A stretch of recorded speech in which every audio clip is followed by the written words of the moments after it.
Hi, this is Marsha. And this is Kelly. We are the 2U's of 2U's Fiber Adventures. Thanks for stopping by. You'll hear about knitting, spinning, dyeing, crocheting, and just about anything else we can think of as a way to play with string. We blog and post show notes at 2usfiberadventures.com. And we invite you to join our 2U's Fiber Adventures group on Ravelry. I'm 100 Projects. And I am Better in Motion. We're both on Instagram and Ravelry, and we look forward to meeting you there. Enjoy the episode.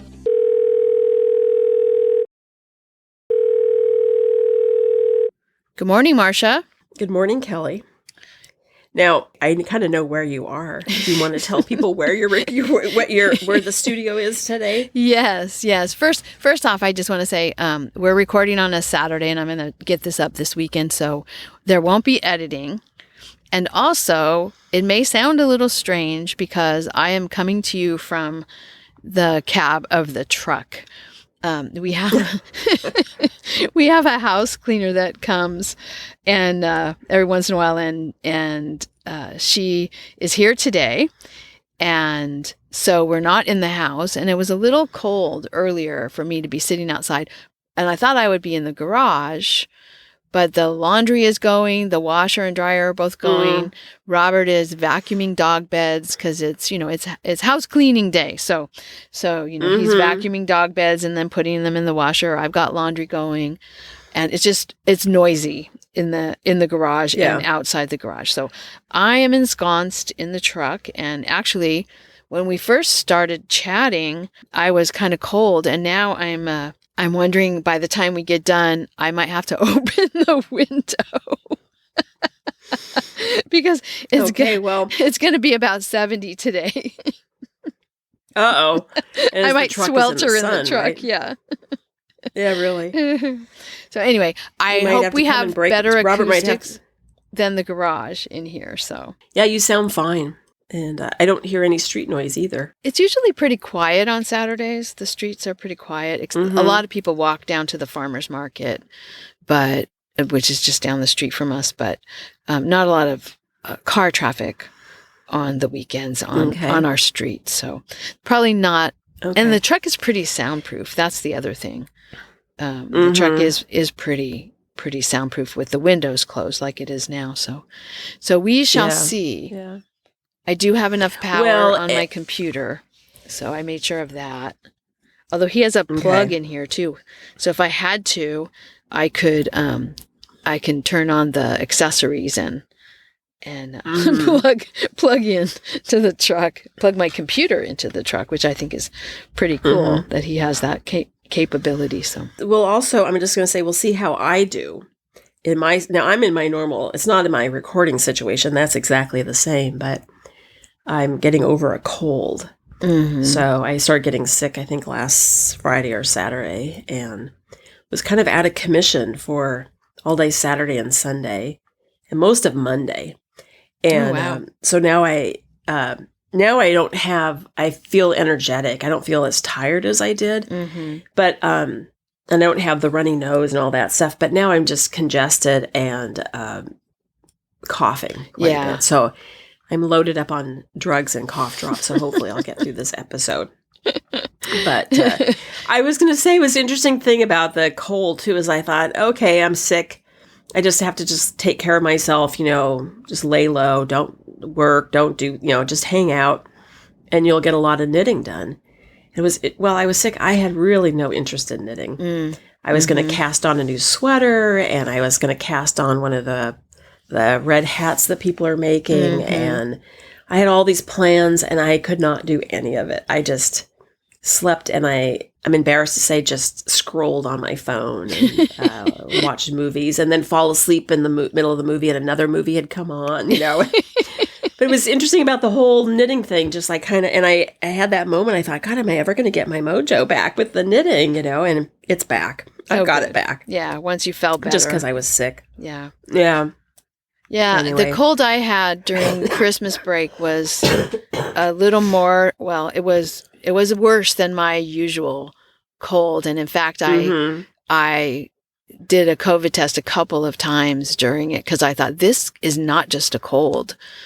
And because, I mean, my body didn't feel like, I always say you can tell it's a cold if you could chop off your head and you'd feel better. And that was how I felt. Like if I could just chop off my head, I would feel better.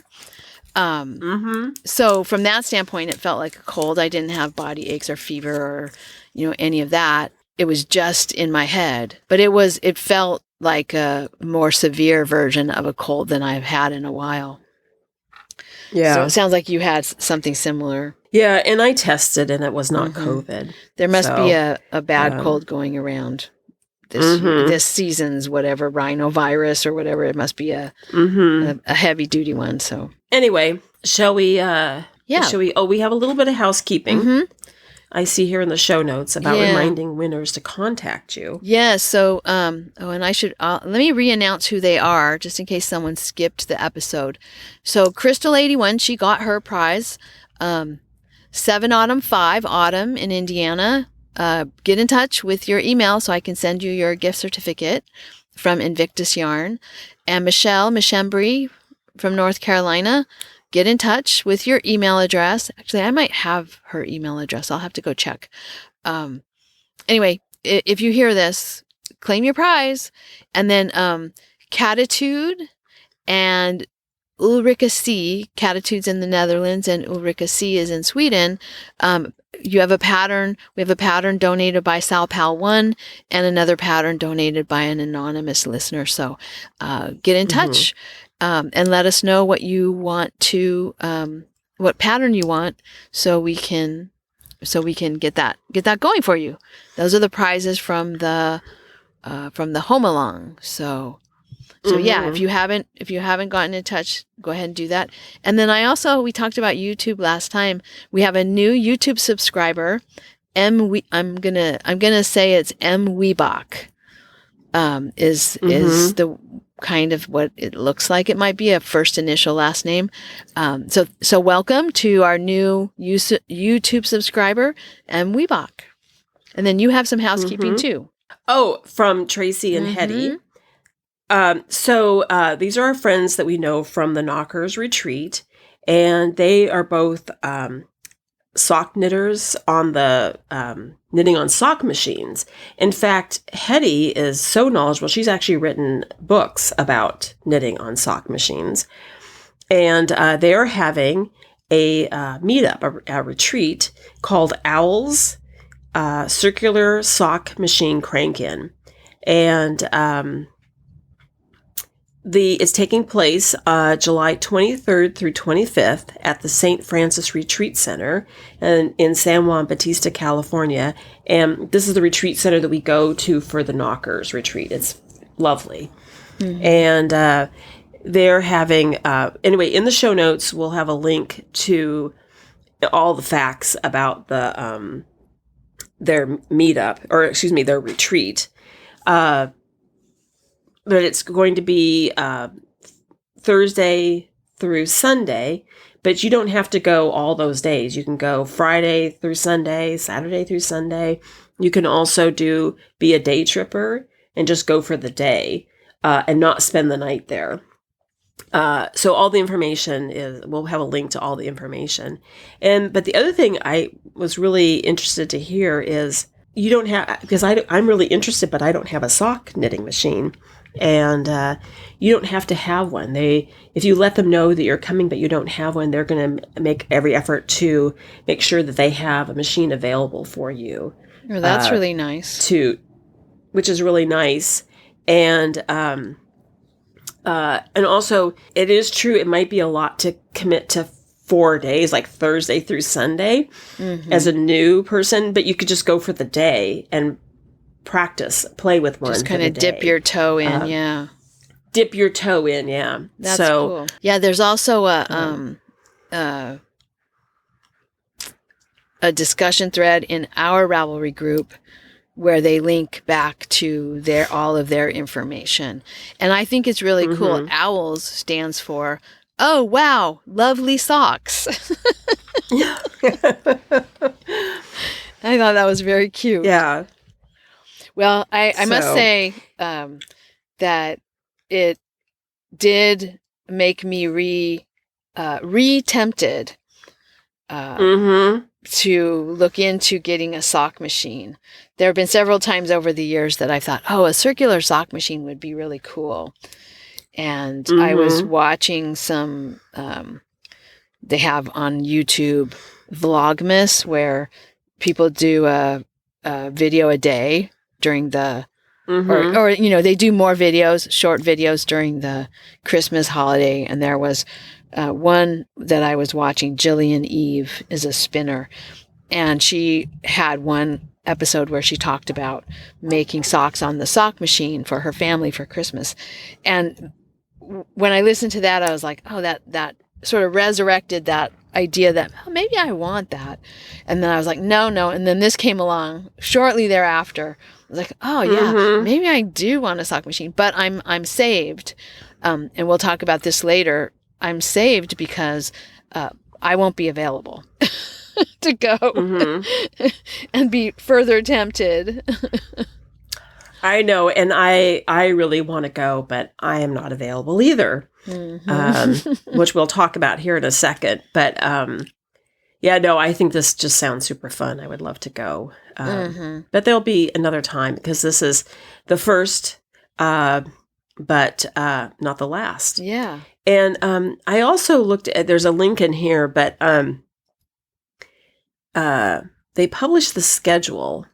And a lot of it is to be determined, right? But they're going to have classes in the morning and the afternoon. It sounds like it's very well planned and organized. And the fact that both Hetty and Tracy are teachers, I think those classes, the demonstrations are going to be very, very good and well done. And then they're going to have vendors there too.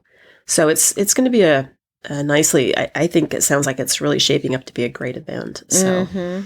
Yeah. We'll be there next year, right, Kelly? Right. I think we might. We might have to do it.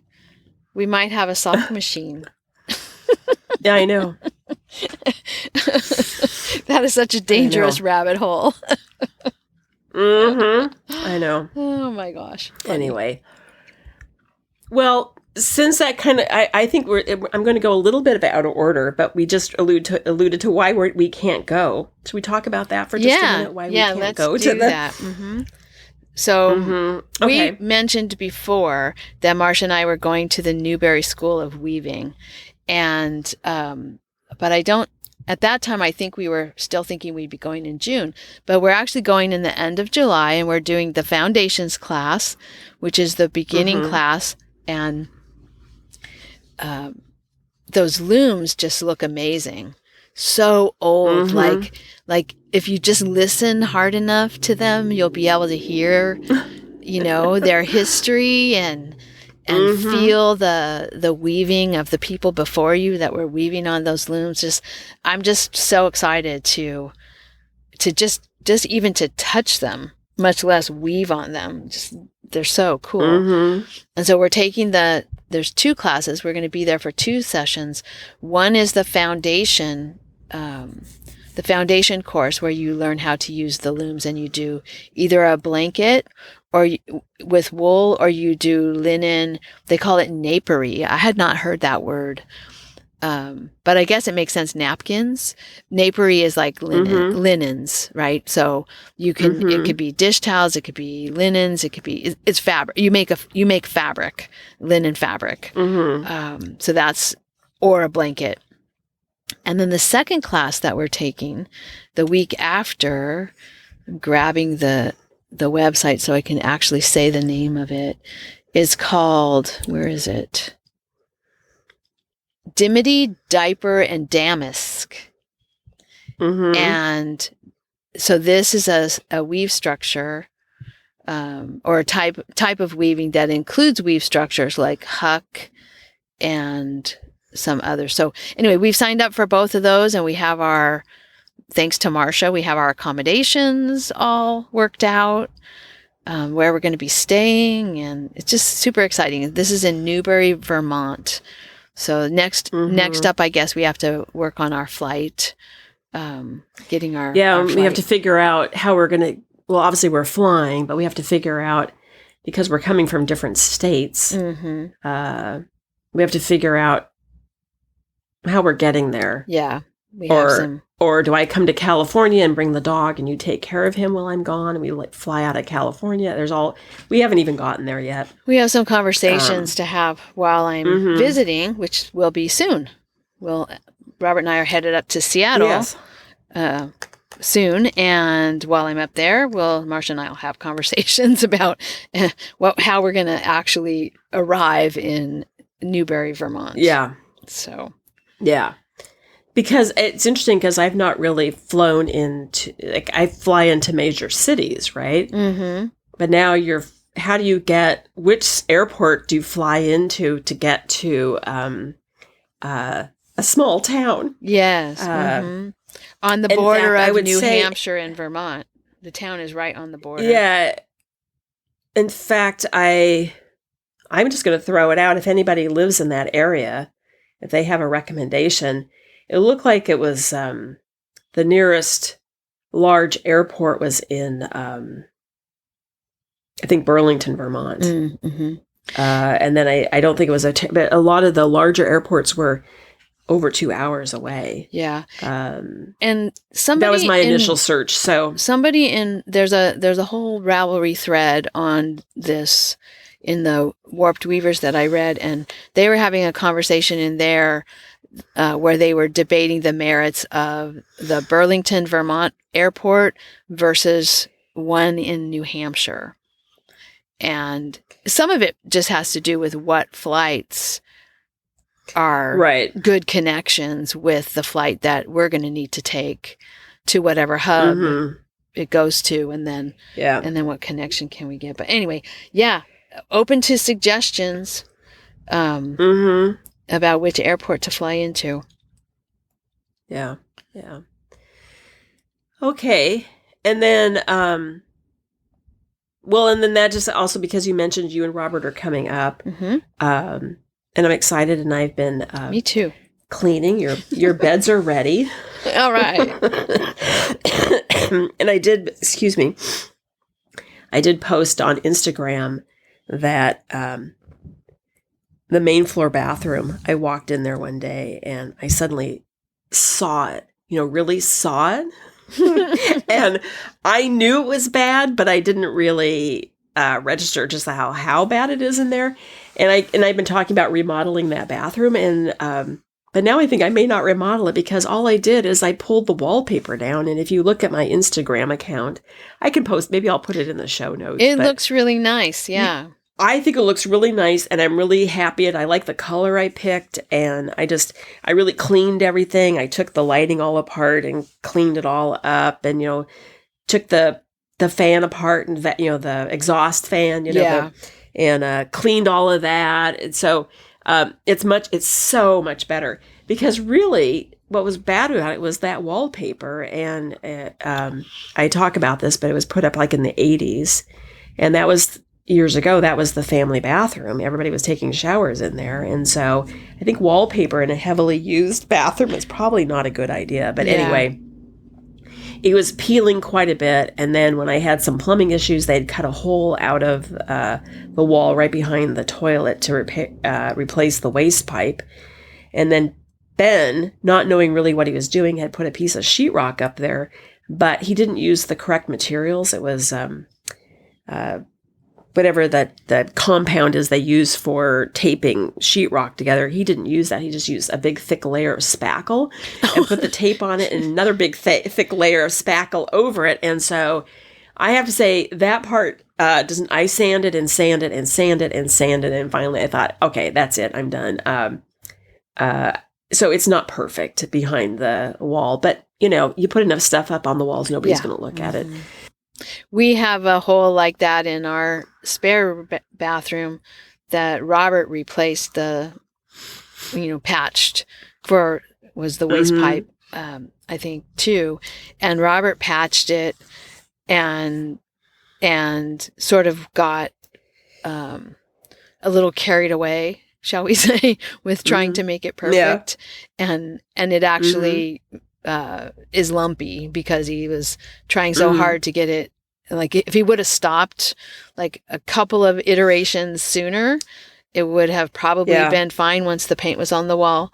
But he was, it was something he wasn't accustomed to doing too. And now that the paint is on the wall, we don't even have anything hanging there, and I rarely notice it anymore. So, which bathroom is it? The spare bathroom, the one that I use. The yellow one. Mm-hmm. Okay, just so you know, I have never noticed it. See, good. Mm-hmm.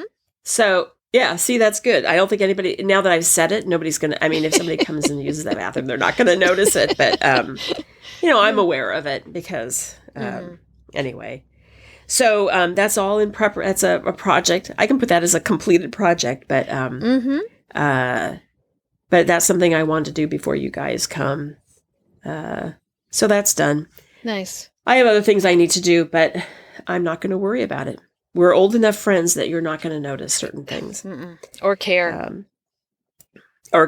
Yeah. So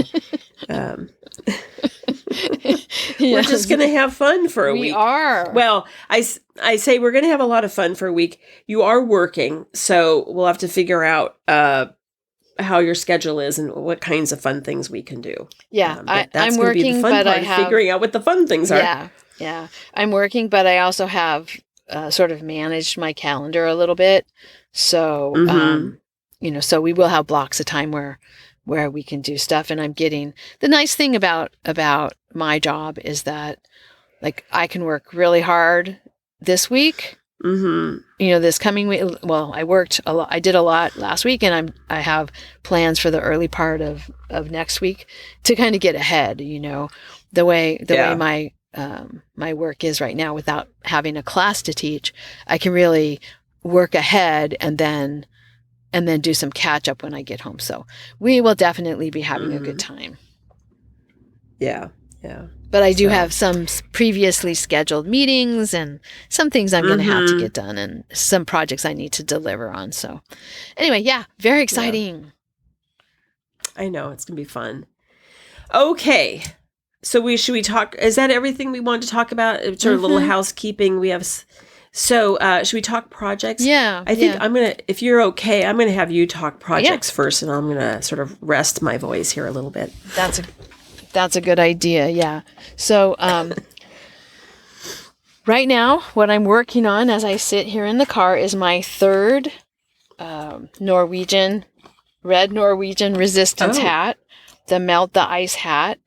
And so I made the first one, and I misread the pattern. I don't think I had started this project in our last episode. I just knew I was going to. No. So my first hat, I misread the pattern. It has you put stitch markers. It has you put in 4 stitch markers. And of course, what do we do, Marsha? Those of us who've been knitting a long time, I feel like I read the pattern, but I think what I did was I know what happens when you put in the stitch markers. Now you do decreases at every stitch marker. That's not what it said to do. It's not what the pattern has you do. It has you do decreases at 2 of the stitch markers, and the other 2 stitch markers are there so that you can follow the instructions of when you end up with 3 stitches between the stitch markers. There's a pattern instruction at the end that tells you what to do then. And so those stitch markers are there just as a landmark for the next thing you have to do. But no, I said, 4 stitch markers. I'm going to decrease on either side of both of these stitch markers. Good deal. Let's go. And all of a sudden I was like, it was decreased. Right? Because I'm doing twice as many decreases as it calls for. And I'm like, there's something wrong with this. My hat is only the length of the ribbing. And then boom, it's decreased. That doesn't look right. It's supposed to be pointy. So then I went back and I reread the pattern. I'm like, no, I can't figure out what I did wrong. Because I really don't read knitting patterns very well. I have to say my eyes go too fast. And even when I tell myself I'm reading every single thing, I don't think I am, because that's not the way I read when it's just not the way my eyes go when I read. This happens to me all the time. So I should know better.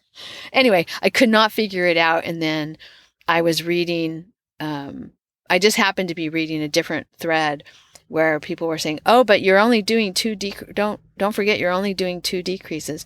And then I went back and I look at the picture on the pattern, and of course you're only doing 2 decreases. It's like a triangle. The top of the hat is a triangle. It's not a 3-dimensional pyramid shape. It's a triangle. Oh, okay. So you're only decreasing on either side, right? On the left and the right, not 4 times around. So ripped back, got that squared away, decided I needed to add a little bit more ribbing. So I added a little bit more ribbing and got my hat done. I was able to wear it to the rally. They had a rally on the Friday.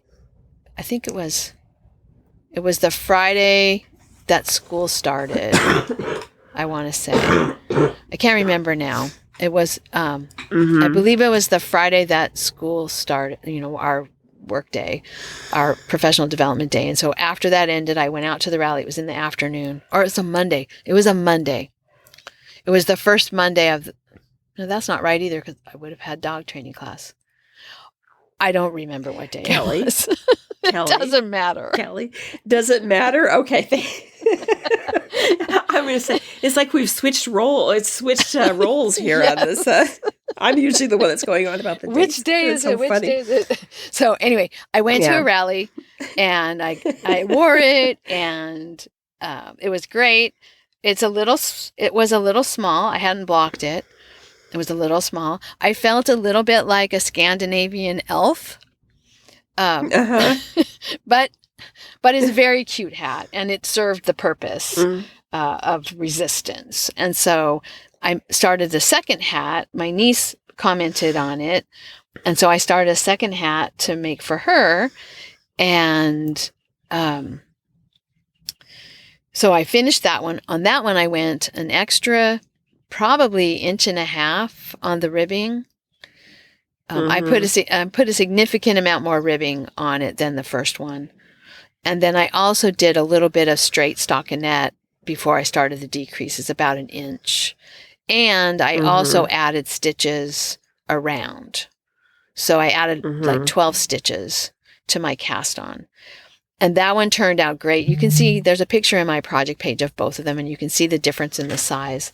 And then I weighed the hat that I made for Sarah. And then I weighed the yarn that I had left, and I had about 3 grams more of yarn than the hat weighed. And so I thought, okay, so I have enough yarn to make a third hat, and I can use up all this yarn. And then Robert said, "Do you really want to have that kind of yarn chicken?" Smart man. So yes. My third one is I only added 6 stitches instead of 12 to the cast on. And then I'm going to, I'll follow pretty much the same thing that I did with Sarah's hat, only it's smaller around. And I have to say that after I blocked this first one I did, it actually is bigger because my yarn is superwash. So it kind of grows when you wash it. I'm using the yarn that I bought from Royal Bee. It's a Royal Bee DK intertwine collection, and the color is coffee berries, and it's beautiful. It's a beautiful blue red. I mean, I really like the red. And so this third hat, I'm not sure. It might be for me. I might just keep the one I originally made and give this one to someone else. Because that one does fit me. It's not horrible now that it's not quite as small now as it was. It isn't a big, like big brim that you can pull way down over your ears. Like it wouldn't keep you warm in Minnesota, just let's say. Yeah. But it's perfectly fine for Salinas. So a woman on Instagram I followed, it's Knit One Chicago, and she made the hat, and she made a bunch of modifications to it for a better fit. And one of the things you were, I don't know if you saw that video that I sent. Oh, yes. She did something with double knitting on the ribbing that I thought was a cool idea. Yes. So, I have to look up what that is, what she did, but I think she put I don't know, 3 or 4 rows of it in. Mm-hmm. So when you fold the brim back, it folds neatly. It doesn't make like a bulky fold. It's quite tidy. And then she also, she did something too with the decreases. She did put an extra row. She did 4, I think what you did, right, mistakenly, doing 4 decreases in the row, but she added an extra row of just no decreases in between the decreases. And she felt it was a better fitting hat. It's more like a cone shape with those 4 decreases than like a flat triangle. Yeah. Mm-hmm. Yeah, I saw that. Yeah. I thought those were nice modifications. I actually like the flat triangle look. I think it's really cute the way it hangs down in the back. Yeah. But I thought that I want to pursue that idea of the double knitting at the crease of the brim, not for this hat, but I want to try it on another hat because I just want to see how that works. Like I had never heard of that, and it does look really nice. And I thought, I'm going to try that on a hat that I make in the near future. So yeah, I did see that. I did see that in Instagram. That was interesting. And I wanted to say that I pretty much sure that everyone knows about these hats and the origin of the pattern. But I'm just gonna give a shout out to the Skein and Needle Yarn Shop in Minneapolis. They thought they were making a pattern that, people in their area might appreciate and use. And in fact, I think at this point they've raised over $650,000 from this pattern, $5 at a time, which is absolutely fantastic. The pattern was written by a man named Paul who works at the shop. Yarn Cult MN is his Ravelry name. And then I also want to give a shout out to Knitloon, who also works at the shop. Her name is Kathy. She's actually a listener. She got in touch with me and said, she's been listening for a long time to the podcast. So I wanted to make sure to recognize her. She's a retired educator who works I think as a manager at the yarn shop. So anyway, Skein and Needle Yarn Shop in Minneapolis is where this hat pattern that I'm using has come from. And then I just wanted to, if you're interested in the history behind the hat, I want to recommend the Instagram account at Red Hat Factory. This is a company that's been around for a long time based on the red hat resistant movement. They just make hand knit hats. And so this company has been around for a really long time. And now that this has sort of blown up as a viral craftivist pattern, he has come onto Instagram to provide the background story of his grandmother, his family, his grandmother, and then his mother, and now he has this company for these Norwegian hats. And they make more than just red hats. They make all sorts of hats, but the name of the company is called Red Hat Factory for that very reason of the resistance hats in Norway. So, and he's Norwegian, and so he tells a great story about how this all came about. And so I recommend it. Yeah. So what else am I working on? Oh, go ahead. Well, and before we move on, I'm just going to add something about Skein and Needle, the yarn shop, and the pattern, that it is a fundraiser. So I'm not trying to shame people, but buy the pattern. Try not to I know it's really easy just to share the pattern with our friends for free, but I think it's important to buy the pattern. Because it is a fundraiser for the work they're doing in Minneapolis. Yeah, so.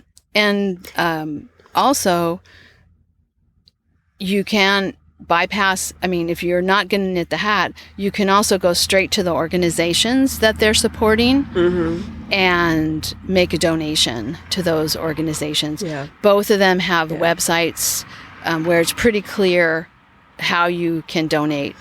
And so, so I encourage you to, I don't have it handy to say what those organizations are, but I know that I did go and look at both of their websites, and they have places where you can just donate straight to those organizations if you weren't wanting to buy the hat, or if you wanted to donate a little more. And also they have a crochet version too, to throw that out there. Oh, yeah. Too. Thank you, Marsha. I'd forgotten about that. Yeah. Anyway. Okay. Sorry. And your next thing, because I interrupted. Oh, no, that's great. I'm glad you did. Okay. So what else am I working on? Well, the chenille rug, I did start that, but I got distracted by the hat. Let me just close the door of the truck for a second. I had to open it and get some air. Yeah. So, I have done about 5 inches on the rug. I didn't get very far before school started, and I cast on the hat so that I would have something to knit during the professional development day. And then once I cast on the hat, then that became a second hat, and now it's a third hat. And so I haven't been back to the loom, but I have about 5 inches of the rug, and I really like how it's coming out. I was a little, not worried. I was just interested to see, and I wasn't sure how it was going to turn out, because my strips started with mostly blues and mostly bluish purple, and ended up with mostly kind of tomatoey red shade. And, the strips are 5 feet long. And so I decided I was going to always start with anyway, when I wind it on the shuttle, I'm always starting with the same, and I wrote it down so I can follow my notes when I get back to the project. But I'm always starting with the same end. So that, let's say it's going from the bluish purple to the red, and then the next one will go from the bluish purple to the red. And I thought it was going to turn out to make stripes. I was like, I wonder how that's going to look. I think it might be a little bit stripy, and I'll just be interested to see how that ends up. And in fact, it's not coming out stripy at all. I think because the rug is wide enough that 5 foot, or it's not 5 feet, 5 yards, the 5-yard strip of chenille,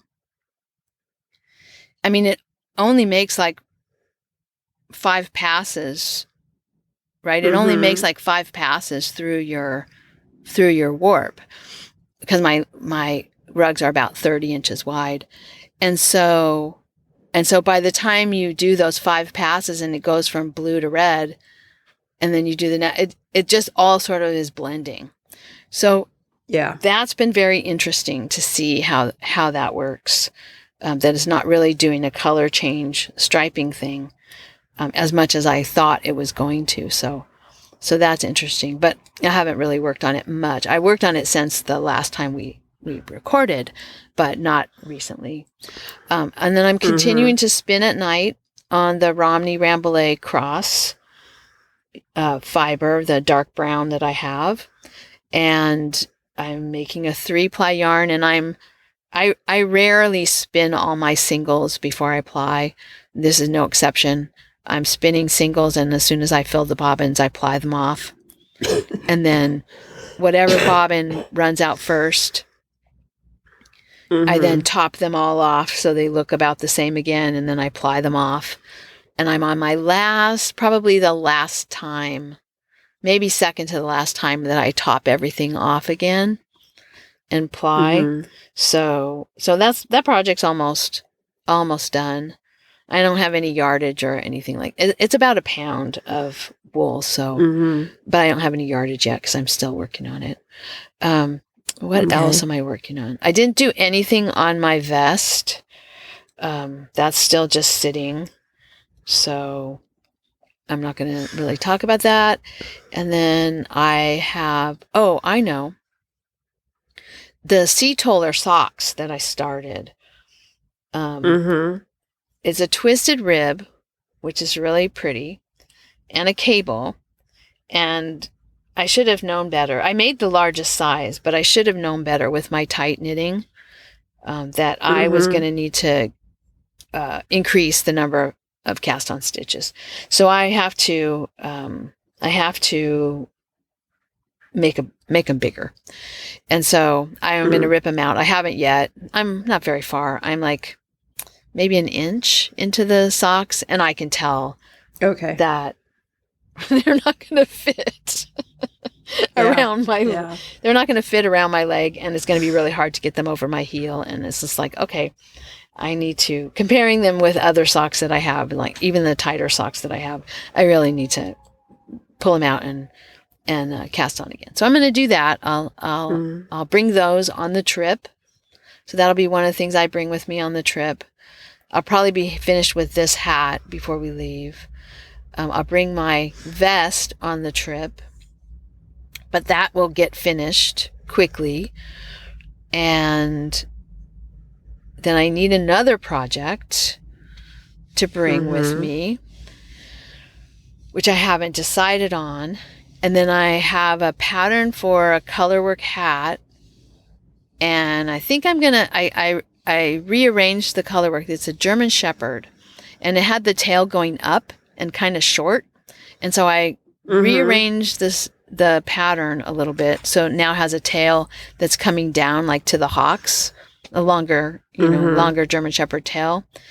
It actually worked out that it only made the repeat 1 stitch bigger than it was. I thought it was going to, increase like 3 or 4 stitches, but for each repeat, but it didn't. It only made the repeat 1 stitch bigger. So I think I'm going to swatch the shepherd to see if it's right before I start the hat. And that will also help me just know what my gauge is, so I can figure out how many stitches I need to make the size of hat that I want. So I have a pattern that I started with, but the pattern is for like worsted weight yarn. And I think I'm going to use, I think the yarn I have is more like sport. For Robert, Robert's hat, I used the yarn doubled, which was really thick. And I don't think I want to make a hat that thick. So anyway, I have some swatching to do, and maybe that would be a good thing to do in the car during the drive. So yeah, I do have some travel knitting, trip knitting planning that I have to do. I have to figure out, because I want an easy project to work on, one that's not almost finished. The socks are not easy. The hat is a swatching thing, and I'll finish the vest. So anyway, yeah. But that's it for me. All right. So my projects, I'm just working on these socks that the Schoppel-Wool Das Paar. I finished the first sock, and I have done about 4 inches of the second sock. And I have not made, the Oaxaca journey bag, that was the kit that we were given on the Mexico trip. I'm about halfway done. There's a patterning or a color work that you do first. There's 2 different sections, and I've done maybe 5 rows of the second section. So but I will say I'm not really enjoying knitting it. It's it's small and fiddly, and I don't know. Anyway, and it's very very full of debris, that yarn. I'm picking stuff out all the time. But it's okay. It's just a bag. It's not like I'm wearing it or anything. And I've done nothing on my Sheridan flats. And my rag rugs, though, I did work on those, and I finished the first rug. Oh, yay. And yes, I was surprised how much yarn or how much fabric I went through. I used up one of the one of the fabrics I used was a twin size duvet cover. One side was printed like orange and red with all other kinds of had these animals on it, like blue elephants and pink and all lime green, all these different colors. And then the reverse side was just circles of orange on red. And I was using the bright color, the multicolored side is what I was using. And I actually ran out. So the last stripe, I think, was 12 picks, I believe. I ended up putting like the 8 picks of the multicolored one and then just 4 picks of the red and orange. And it looks fine. I mean, nobody's going to notice.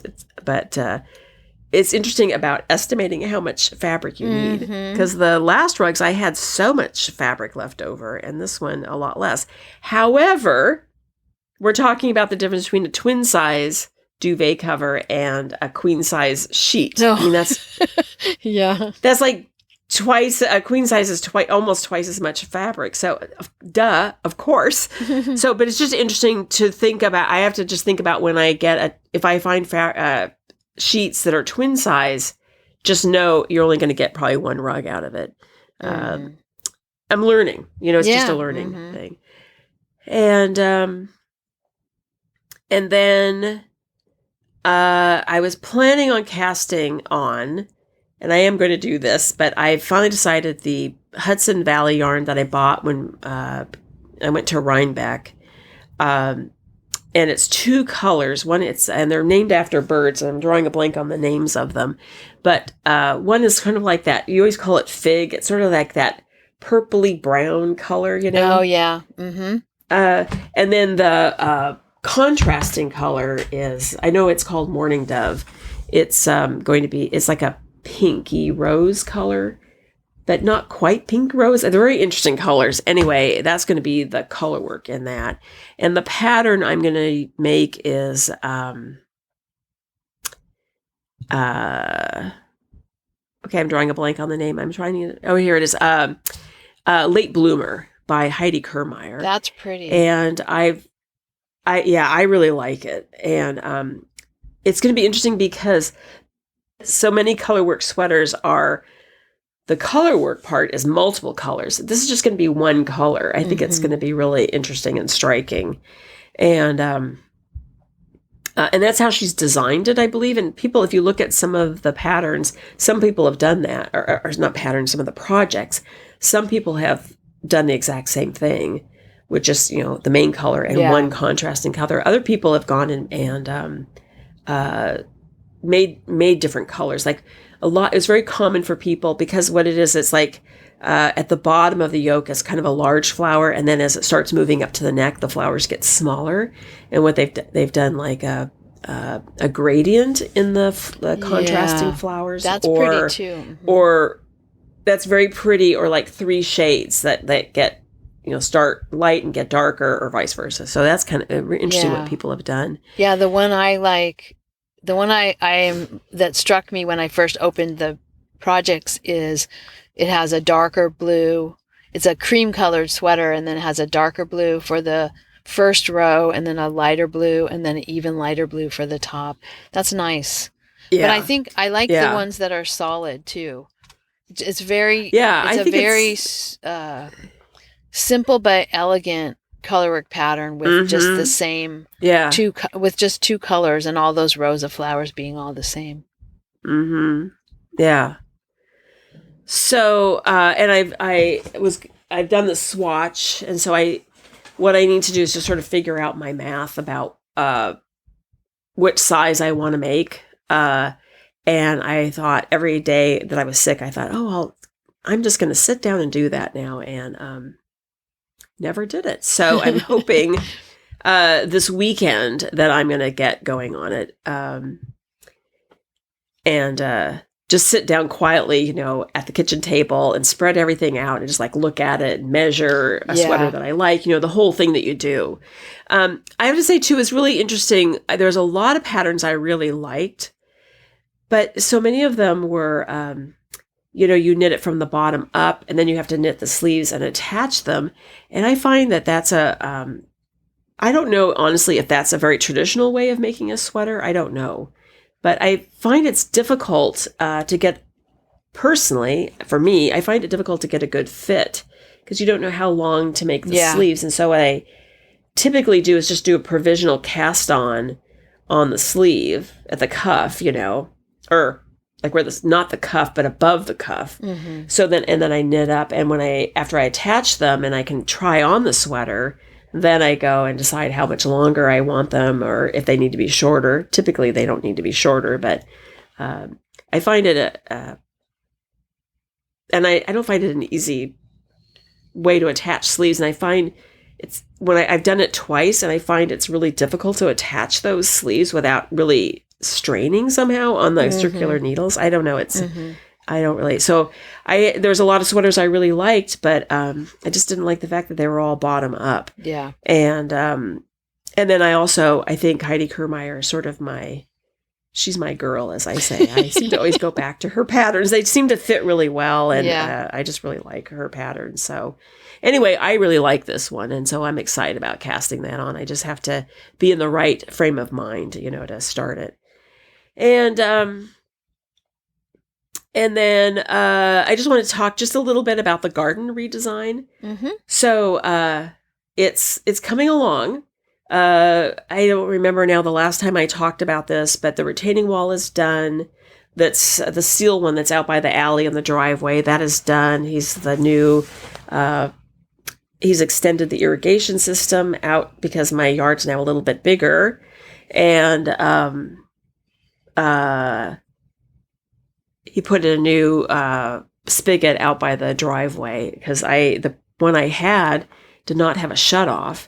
So it often freezes in the winter, and so he's put a shutoff on in there, and then also the spigot is detachable, so you can just take it off too when you're not using it and put it in the garage, which is very interesting. So we're now and he's now rebuilding. There's a little low retaining wall that runs between the flower bed because it's higher than the patio and sloped. The flower bed. So now he's rebuilding the retaining wall. It's a stone retaining wall between the patio and the sloped flower bed. And so he's rebuilding that and making it a little bit higher.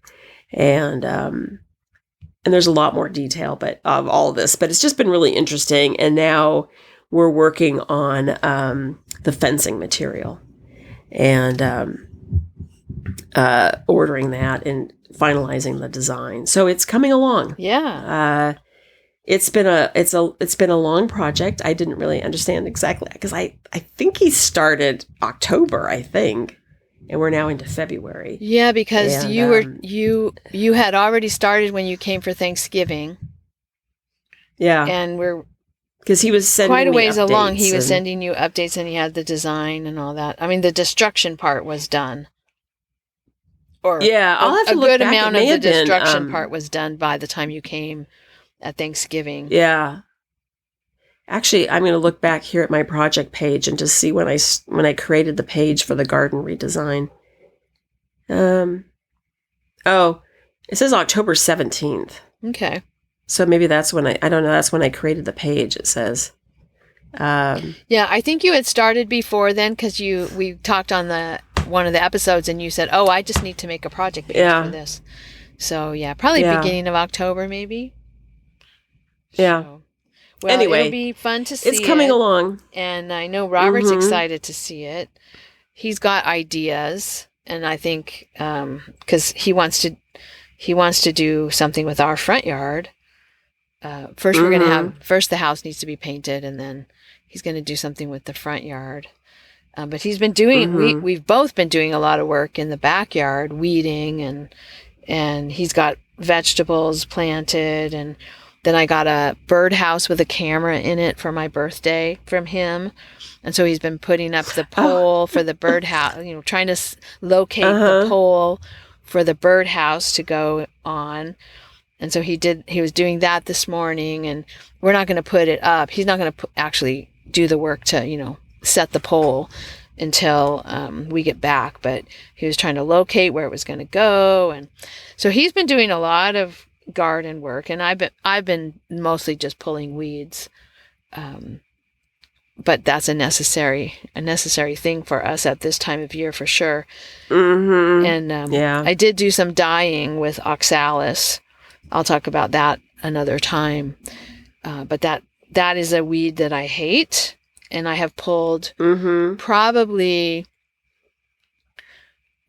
at least three over the course of several weekends.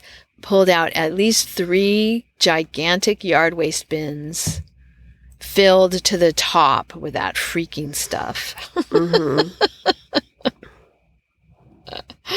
So, but Robert is excited about your garden because he wants to, he really wants to do some stuff to our front yard. So, well, yeah, I we'll see how far along it is by the time you get here. The fencing will not have started, and then also John, the guy that's doing the work, I believe he's headed to Utah to ski for a few days, but he'll be back. He will be here part of the time you're here to talk to, because he wants to talk to Robert. Oh, good. Yeah, because he knows that I've been sending Robert information, and Cool.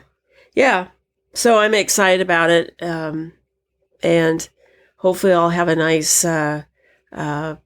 garden in the spring, you know, and then we haven't even really gotten to the plants yet. That's the other thing. We've had some sort of simple little quick little talks about plants just to start thinking about it. But that's after the fence goes in, then we have to start talking plants. So anyway, well, and some of the plants are staying. I mean, you haven't totally gotten rid of everything. You're filling in. Yeah. You're filling in areas where you had to take plants out, which is cool. You have some mature plants that you can work around. Yeah, some of many things are going to stay, and he's just going to prune and shape, you know, and then some things are staying back there, but they're going to be relocated because they've gotten too big for the area. So he's going to put them in other areas in the back. And I don't know. It's going to be interesting to see.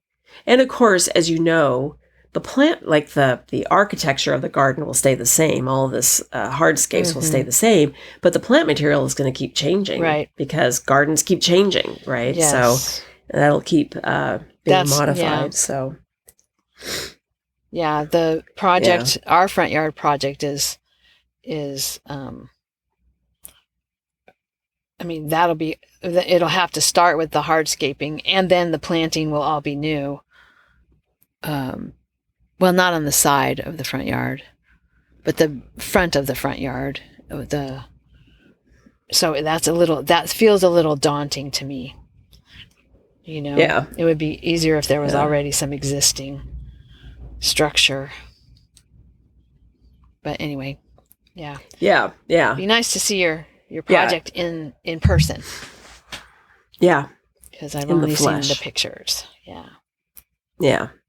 Anyway, in fact, I was just looking at the project page, and I need to update the pictures because I think it's all from before I went to Mexico, I think around Christmas time. So I need to update all of that. So, oh yes, last updated December 17th.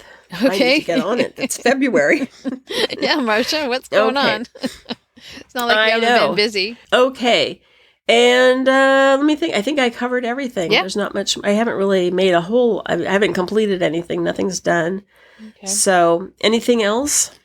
No, I don't think so. Just keep weaving. We're in the winter weave long. Oh, one thing I didn't mention, I am also going to the Conference of Northern California Hand Weavers. I signed up. Oh, that's right. Because I see at the bottom it says here CNCH.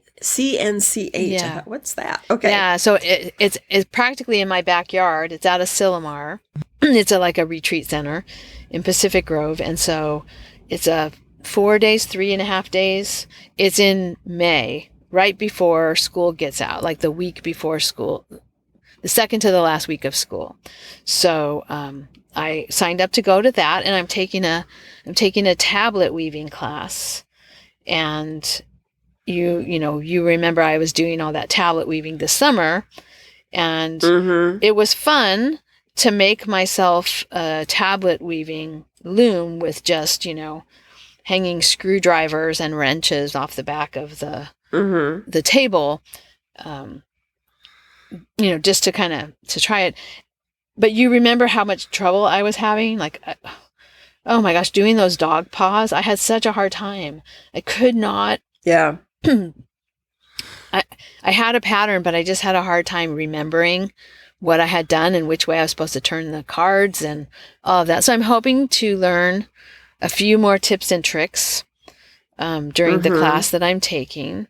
So it's like 3 hours and a 3-hour class that's paper-based, and then a 12-hour class where we'll actually be doing tablet weaving. So designing and weaving bands, basically, So I'm excited about that.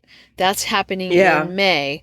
When we were originally planning to go to Newbury in June, I wasn't going to be able to do it because they were going to be, it would have been too close together for the 2 trips. I just didn't think I would want to do that.